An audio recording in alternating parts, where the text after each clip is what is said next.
Je m'appelle Jonathan Amar et mon parcours maintenant est assez long à décrire, donc on va modérer.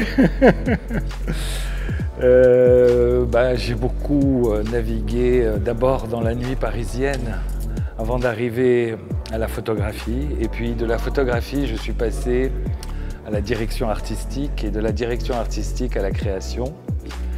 et effectivement à la décoration et du coup au design d'objets, au design de mobilier et au final pour créer une galerie aussi de mobilier vintage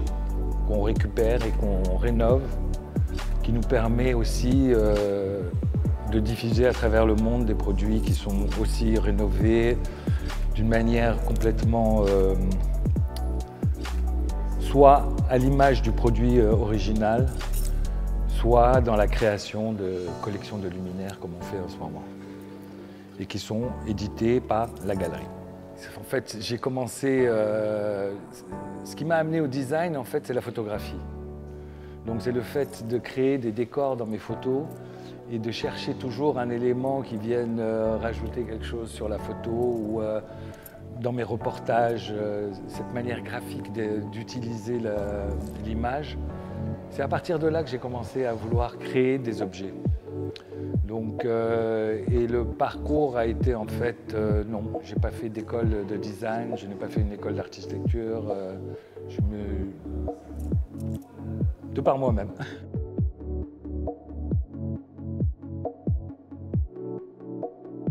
D'ailleurs, décorateur, c'est un terme qu'on utilisait beaucoup, qu'on utilise toujours évidemment, qui est maintenant très galvaudé, mais dans les années 40, depuis les années 20, 30, 40, 50, on utilisait le mot de décorateur ensemblier, qui voulait dire qu'on créait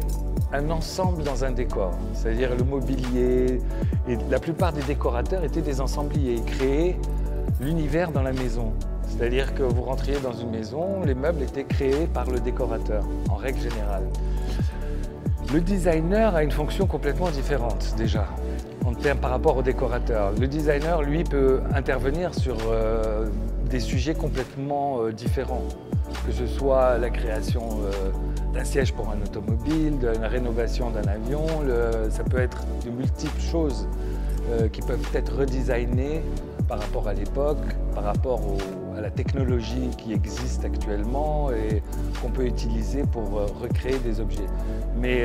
comme par exemple utiliser des imprimantes 3D ou des choses comme ça qui n'existaient pas encore il y a une vingtaine d'années. Donc designer est plutôt, ça intervient dans vraiment beaucoup de domaines par rapport au décorateur qui lui, on va le dire, est plutôt contenu dans la maison, dans des lieux public éventuellement aussi, mais sans qu'il y ait pour autant design d'objets.